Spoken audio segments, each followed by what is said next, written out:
welcome to the first edition of the Learning Curve for the 2024-25 school year. And my first to be on this side of the camera, I am the Public Information Coordinator for Ouachita Parish, Tabby Truxillo. And what better way to kick off the school year than to have our fearless leader, Superintendent Todd Guice, to kick things off for us. So I know you're busy. Thank you so much for taking time out. I'm excited. I'm glad to have you back. I'm glad that she's on this side of the camera with me. Well, it'd be fun to have a quick conversation just to kind of catch up, kind of going into the summer, looking back at what you really enjoyed about your first year as superintendent and going into year two. So just kind of, I guess things really never slow down for you, but as summer kind of came and you weren't in schools, it was more so here and having different listening groups and different discussions going on. What are some things that you reflected on that you really enjoyed about the last school year that you want to? Well, you're certainly right. It was exciting for me, just the change. You get stuck in one role, and I enjoyed my previous role as HR director here for the district, but just getting the opportunity to get more into our schools, more into our classrooms than I had in my previous role, and then just interacting with more members of the public than I had the opportunity to do because of my role. So it was really great. But you're right, summer does give us just a brief minute to catch our breath, but we quickly turn our attention to the next school year, and that's what we did this summer. So going into those groups and different discussions, I know you surround yourself with a lot of great experts who have come from every different level of school around the district. And so what do some of those discussions sort of lead to kind of prepare you to go into this school year?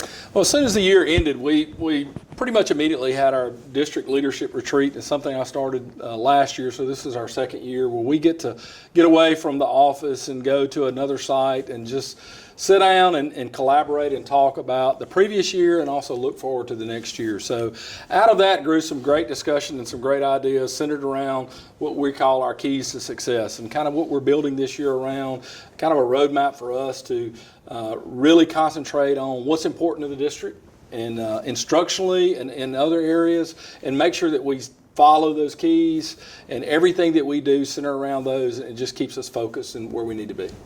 Yeah, so kicking off the summer, a lot of us went down to Teacher Leader Summit in New Orleans that was hosted by Louisiana Department of Education, and everywhere you went you saw these different keys that they have on a statewide level, but coming back you kind of pulled some things and pulled people in and kind of created a keys to success for Ouachita Parish schools.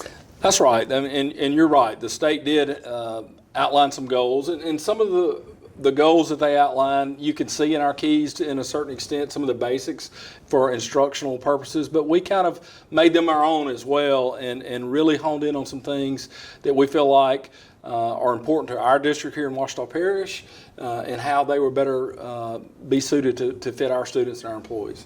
So kind of breaking those down, let's see, you got about 7 or so. How did you sort of try? I mean, there's a lot of things that you can talk about to be successful in the school district, and every school district is different. So how did you break it down to really pull out the most crucial that you felt like would help our students and our employees? So it was a lot of collaboration with our leadership team here and just talking with our principals and things. Look, the first one deals with literacy and the ability to read, and reading is fundamental to everything that we do. So making sure that we have a successful path and a successful plan for our younger students to be able to get those foundational skills for reading and literacy is so important, and continuing those on through our other grades. So this year the state is requiring that all of our third grade students, and this is very, very huge, and you're going to be hearing more and more about this as we progress through the year, by the end of the year they have to score a certain level on the Dibbles test, and it's a level where they must score above the well below level, and I know that may be foreign to a lot of folks, and you'll hear more and more about it, especially if you're the parent of a third grader. So they will be tested in April.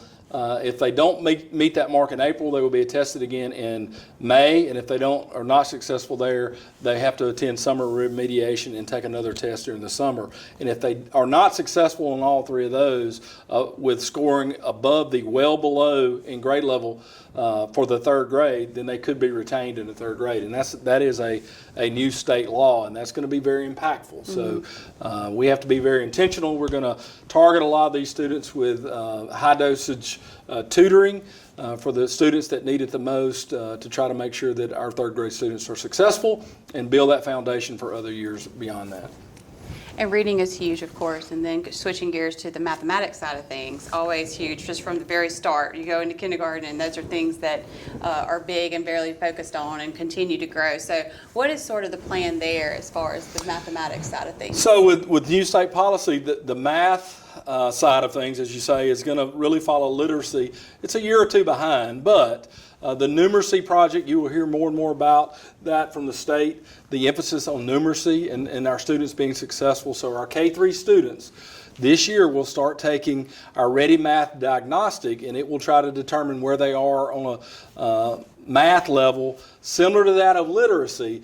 But right now, there's nothing tied to the promotion with math. So I think you'll see that in the years to come as a requirement from the state. But right now, we're just in the beginning phases of that. But like reading, math is another foundational skill that really goes into many, many other subjects in science and things that our students will see down the road and they're seeing every day. So another big target area of ours. And so you're starting year 2 as superintendent. This is my second year in the school system in this role, and I don't have an education background, so being in the schools this past year, I learned so much that the average person does not know about. One of those things being just how many students we have where English is not their first language. That's right. And so the focus there, as far as English proficiency with the English language learners and things like that, what is some strategies that y'all come up with? So our English language learners, often referred to as our EL population, like many areas across Louisiana and the country and some of our larger communities like ours, those EL populations are growing. And these are students that come to us where English is not their native language. It is a language that they know very little about or know nothing of. And that population, like I said, is growing, and it grows in pockets around the district.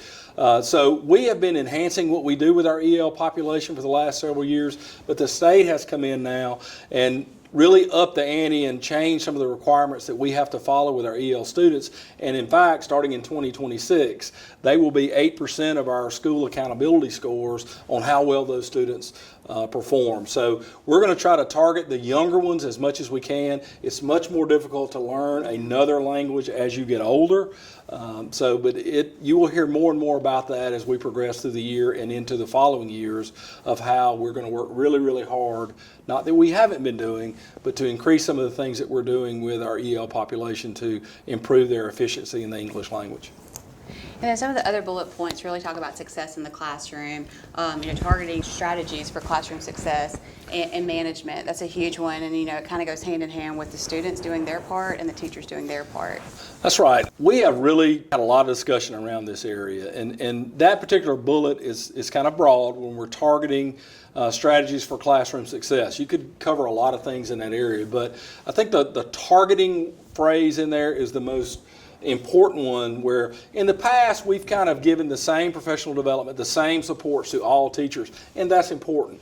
But I think we really need to, and what we're really investing our time and resources in this year is to targeting the most need, whether it be with our students, whether it be with our teachers, and trying to evaluate where anyone is a little bit weaker in areas that we feel like they should be stronger, and turning our resources, whether it be our capital resources here from the district, whether it be a vendor from outside the district, or whether it be material resources into the classrooms, into the students, into the teachers that need it the most. We really have been diligent about that.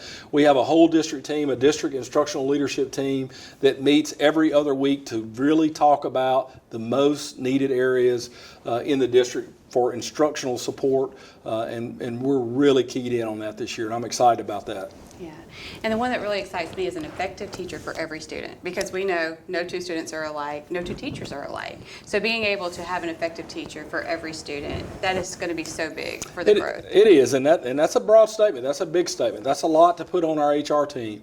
Mr. Thompson and his team do a great job at working with our principals to really find and identify the teachers that can go in our classrooms and be effective. And it's our principal's role to make sure that we have the right teachers in the right classes, the right grades, the right subjects.